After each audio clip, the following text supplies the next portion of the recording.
Welcome to the Own It Powercast, the place to be when you get serious about making big changes and accelerating growth in your life and in your relationships.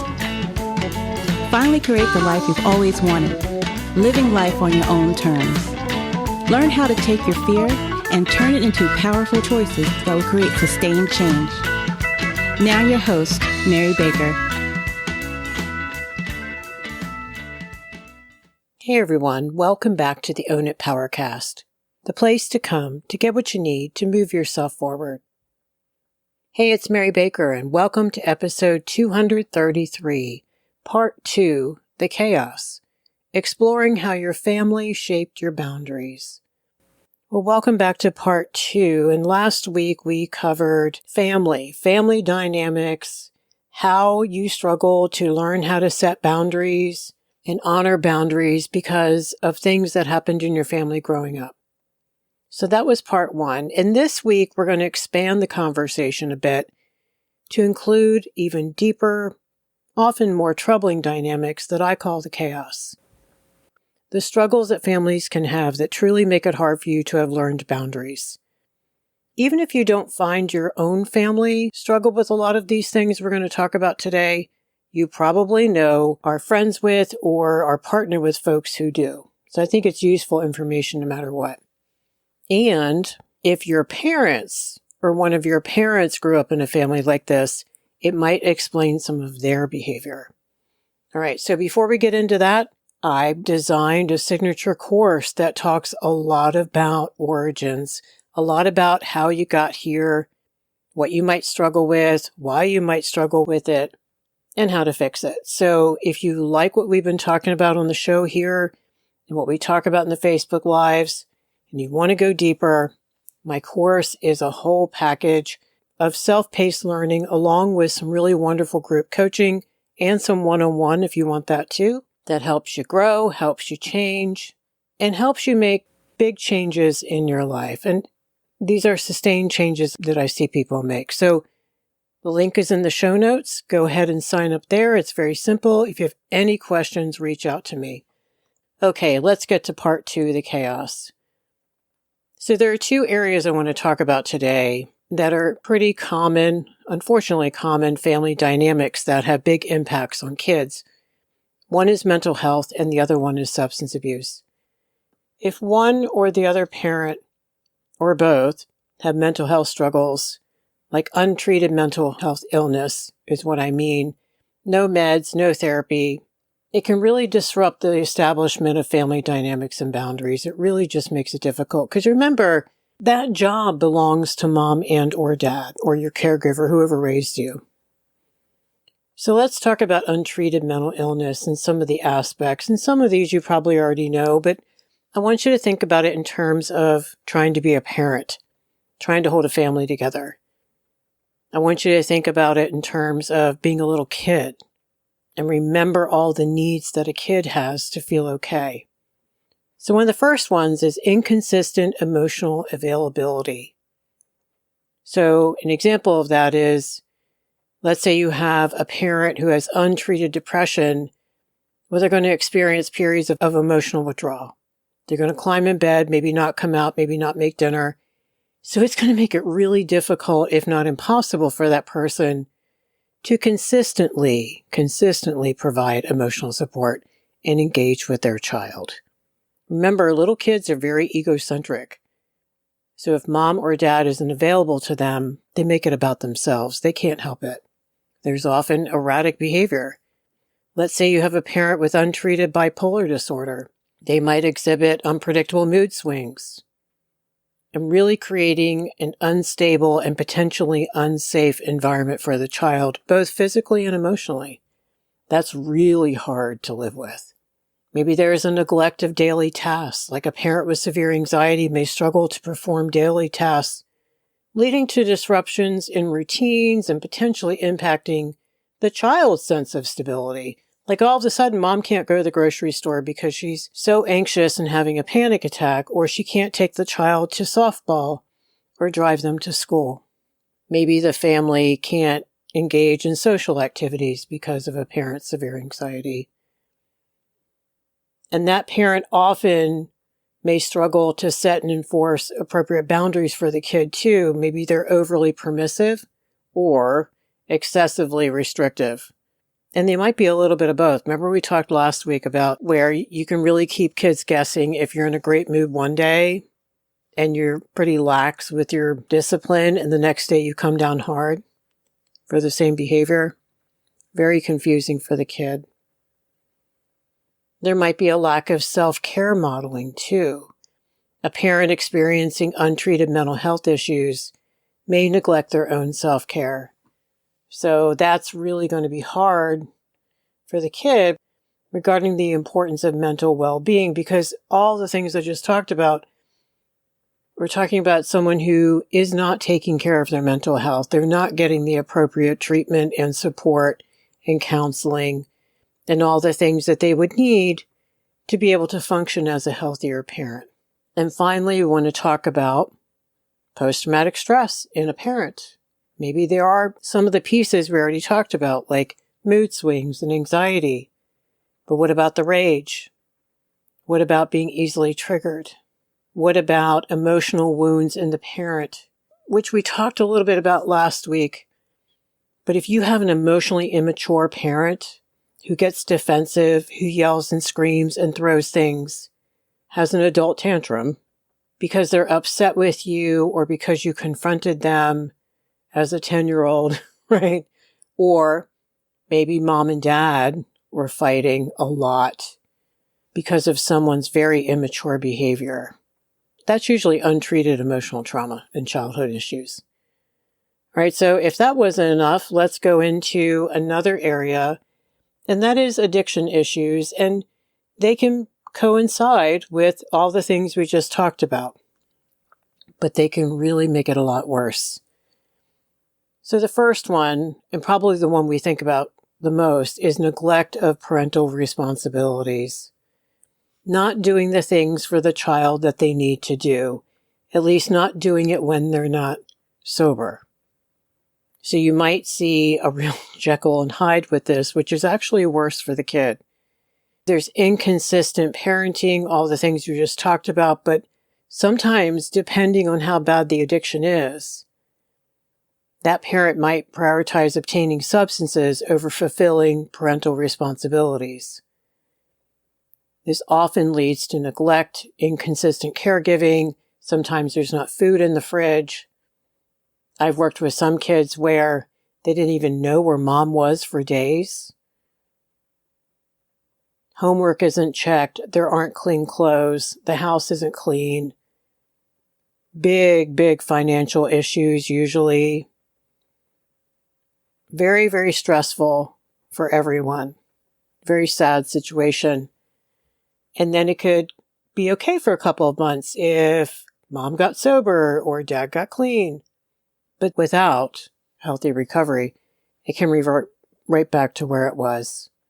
And of course, the financial instability can really affect a kid's access to basic needs. And it just creates that uncertainty where the child never feels safe and secure knowing that it's going to be okay. Remember, it's not on them to worry about that, but they will. They will step in and they will worry because there isn't food in the fridge. And there's no money to get any. Erratic behavior is another big thing with substance abuse. You have mood swings, impaired decision-making, drunk driving with the kids in the car, that kind of thing. Creates a lot of emotional chaos for the child. They never know what they're going to get. There are safety concerns, just like driving drunk or potential accidents or neglect. Especially if you have really young children, if a parent is wiped out and isn't watching the child, anything can happen. Sometimes kids are taken away from parents because of that neglect. So if that wasn't traumatic enough, all the things, and I'm sure there are many more examples that we could give, but I think you have a sense of what I'm talking about. There were no boundaries there. It was survival. What we often talk about in terms of, I think, both addiction behavior, but also untreated mental health issues is breakdown of trust. The biggest wound of addiction is that it can erode trust within the family. because promises are almost always broken. And the kid just experiences disappointment and distress over and over and over again. They don't know what to trust or who to trust. They may not even trust sobriety. When I worked in treatment, I watched the families over time after their loved one tried to get sober a couple times but just kept relapsing. Then they lost faith in the healing process as well. There's emotional neglect. I mean, a parent struggling with addiction is almost always emotionally unavailable because their focus is primarily on obtaining and using.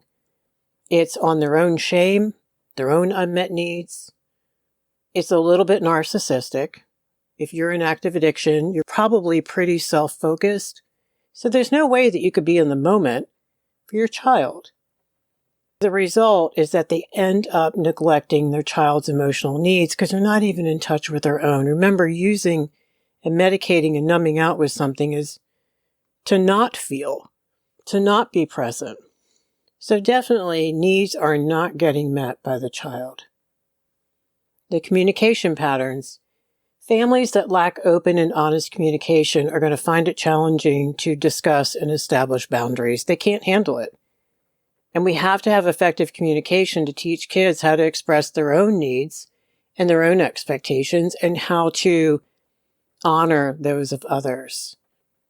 So with both untreated mental health issues and addiction or both, there's going to be an avoidance of difficult conversations. Family members avoid discussing challenging topics. They don't talk about feelings. They don't talk about conflicts. They don't talk about boundaries. They don't talk about the herd of elephants in the living room. Like what's really going on is not addressed or dealt with. And so if that was in your family, you grew up believing that you don't deal with things. You put them under the rug, you suck it up, you keep it moving, or you try to rescue or fix the situation, all the unhealthy things. That is all lack of boundary setting. Boundaries are you do the right thing and you let the chips fall. And it could be a bunch of different outcomes that happen. That's letting go of control. In these families, both with mental health and with addiction, there are a lot of control issues. There's a lot of unspoken expectations. Like parents might have unspoken expectations about how their kids should behave or what they should achieve, but there's no clear communication about this. There's a lot of emotional reactivity oftentimes when the child misbehaves or doesn't get an A on their quiz or doesn't do what the parent thinks they should do. The other thing that can happen is a dismissal of feelings. So if a kid's at the dinner table trying to express what they feel or what they're concerned about, the parent often, because of their own stuff, their own emotional chaos, will dismiss or minimize the kid's feelings. Of course, that child is going to hesitate to share their emotions in the future, not only with their parents, but with others. Boy, and we could rabbit trail that into a whole nother episode just on the ramifications of that. In chaotic families, there are often communication barriers. The kids never even learned how to have the language of how to express themselves, of how to understand each other's needs and expectations, like how you actually do that. I often help clients identify what they feel and what they need, and how do you express that? And I know that sounds crazy. How do people make it to adulthood without doing that? They do. All the time. In chaotic families, there's always the assumptions, the implicit assumptions, assuming what others want or need without checking in or seeking clarification because that's too vulnerable. So you have lots of misunderstandings and potential boundary violations. I mean, the boundaries are blurred here. People are assuming that the other person needs help and they go overstep and help and then they hinder. There might be inconsistent communication styles. Maybe parents have conflicting communication styles, with one being very expressive and overt and the other one's very reserved. So it creates a real challenge for the kids because how do they navigate that? they end up seeing their parents as the expressive parent, as the parent in the relationship, and the unexpressive parent as the permissive one and the child. There's a lot of shame and blame and criticism in chaotic families. So when conflicts arise, when things hit the fan, family members are going to resort to blaming and criticizing each other rather than engaging in open and constructive dialogue. So nothing ever really gets resolved. And you've heard me say a million times, nothing's going to get resolved until there is vulnerability and authenticity in the conversation. And there's empathy. And we're focusing on the solution. But in chaotic families, there's no modeling of personal responsibility or healthy detachment. I think boundaries are not only blurred, but they're often obliterated. It's abusive. A lot of verbal abuse in these families, a lot of shaming, a lot of really nasty things that go on in conflict. And you wonder why these people grow up and want to avoid conflict at all costs. So they'll become people pleasers and all that kind of stuff. Chaotic families have a hard time with nonverbal cues. Now, there's two sides to this. A lot of family members may ignore nonverbal cues like your body language or your facial expressions. So they're really missing important signals about each other's comfort levels or boundaries. I'm not sure they could even see them. However, on the flip side of this, there's usually often, almost always, a lot of hypervigilance for the child. Because maybe he needs to see if dad is slurring his speech, or if mom seems depressed or she's getting ready to lose her shit. So that fight or flight is there, and the child's becoming vigilant to survive. Now, of course, we would expect there is very little active listening. So in conversations, family members usually talk at each other and over each other, and they're not really listening to each other. So therefore, you have a lot of misunderstandings. There's a lack of validation for people's feelings and perspectives. In fact, there's probably so much defensiveness and reactivity that there's escalation, but there isn't resolution. There's a lot of fear in these families for, all the reasons we just talked about and a million more. The big one is a fear of judgment. So family members are really going to hesitate to share what they really think, what they really feel, or what they've experienced that day for fear of judgment or criticism, because there's so much shame in the family. There's an environment where communication is stifled. So again, this hammers self-esteem because we need healthy separateness in a family where each individual person is respected for who they are and they can be different. And they can have different opinions and different feelings and different needs from the other. A big issue we got to talk about with chaotic families is role reversal. So in many families, kids are going to take on adult responsibilities or just even the emotional caretaking roles. There goes the boundaries because the blurring of the roles can really mess up a child. There isn't the establishment of appropriate boundaries between generations. The way this usually plays out is parentification. So, for example, an older sibling will consistently take on the role of parenting her younger siblings, including responsibilities like cooking and cleaning, providing emotional support, because the actual parents are absent or unable or too immature to fulfill their roles. So they don't get to have a childhood. They're too busy parenting their siblings. This is usually the oldest or one of the older children. It creates a lot of hyper responsibility, a lot of control issues, and a lot of rage. Maybe there's emotional support for parents, which remember, kids are not supposed to be doing this. And you often see this where a child becomes the emotional spouse for a parent. Maybe the parent's struggling with mental health issues or addiction or challenges, or mom and dad are such a mess. So the parent turns towards the child for emotional support. Not good. It is violating for that kid to know too much about the parent's life. It is not their responsibility. And speaking of responsibilities, there might be financial boundaries that are blurred where let's say a teenager is required to contribute financially to the household, taking on responsibilities that are typically associated with adult roles like paying bills or providing for the family. We're not talking about a teenager who has a part-time job because they want to wear expensive tennis shoes. We're talking about the teenager is taking on adult responsibilities. Here's one that's very common: mediating parental conflicts.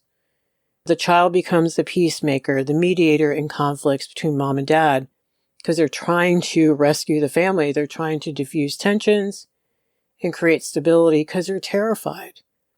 And they're thinking, maybe if I do that, I can fix this. Maybe they know their parent will fall apart if they face reality, so they'll protect their parents from stress, maybe even at the expense of their own well-being.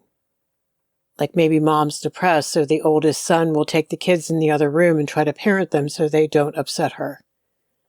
Here's one that isn't talked about enough, but one I see often, and that is educational advocacy, which means the child takes on the responsibility of advocating for their own educational needs from a very young age, like attending parent-teacher conferences or communicating with school authorities, because the parents can't show up. So they take it upon themselves.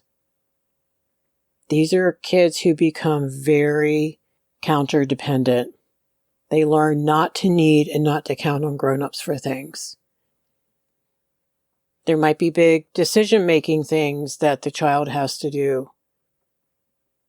Like maybe a kid is forced to make significant decisions, such as where we're going to live or how we're going to allocate resources, because the parent can't do it, or won't, or doesn't want to. Maybe the parent provides parental guidance, like advice on relationships or work or personal matters, and this really just blurs the boundaries between parent and child roles. That's not as common, but I have come across it. Here's one that's very common and disruptive, and that's assuming parental responsibilities for your siblings. So that's where an older child, usually the older child, every once in a while you can have one where a younger child will do this, where they take on the role of the parent, including responsibilities like discipline and making sure they're in bed on time and at school on time and dressed and all the things. So all of these ways where the child steps in and rescues and keeps the peace and parents their siblings and parents their parents completely messes up their healthy development. And it really creates problems for them in terms of setting boundaries, because what they grow up learning is to caretake and control, to try to fix things, to try to avoid things. But it's all about control of that outcome. Because the belief is that a child will step in and make sure the family's okay. And that's for their own survival. And I swear I think that's biologically built in. But think about all of the psychosocial development, all of the maturation that cannot happen for that person. And that is why when I work with folks who unfortunately had to grow up with some of this stuff, there's a journey of a lot of inner child healing, a lot of boundary work, a lot of work on shame, and a lot of grieving. So just like last week, I want to ask you a few things. How much of what I talked about today resonated with you? Did some of that describe your family? Or maybe your partner's family? Or your best friend's family? Maybe you've already identified these things and have begun to work on things around this. And if you have, good for you. It is such worth it work and so important. Because if not, it will impact your life today. There is no stepping over it and keeping it moving. It is always there, always showing up.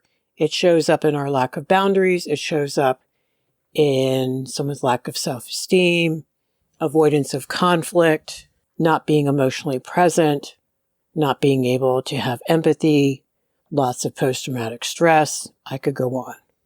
So today we identified some more situations, some more serious situations in childhood, where maybe your family struggled to model and teach you healthy boundaries.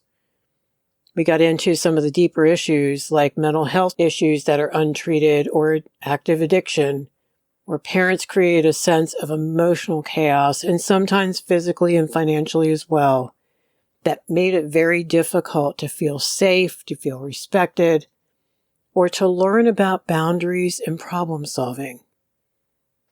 From being parentified to role reversal and all the awful stressors that these kids face, I think survival is learned instead, which is really the opposite of boundary work. Remember, because boundaries is about risk-taking. Boundaries are about, I'm going to tell you what I think and feel and need, then I'm going to let go, and I'm not going to do your stuff. We discuss the ramifications of these dynamics and how they affect the family and how no one gets out unscathed, even you super high achievers who think you're fine. You have wounds, and those wounds need to be healed. It's one of the reasons why I created the course, because we need deep work, structured work, lots of love and support to walk through it because you can't do it alone.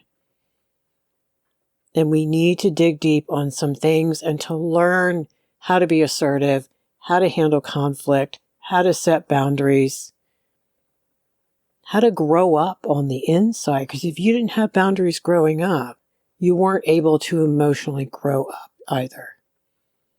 Thank you so much for hanging out with me today. If you want to check out the course, the link is right there in the show notes.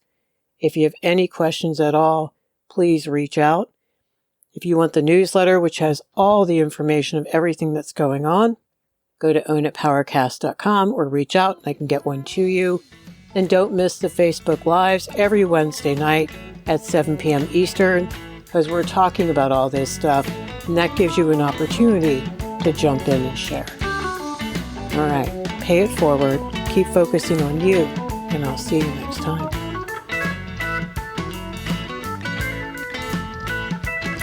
We hope you took away some useful insights and tools you could begin using right away. If you did, please leave a positive review and share on your social media. Because could you imagine if everyone in your life really got it together? Remember, own it now, so you can really own it later.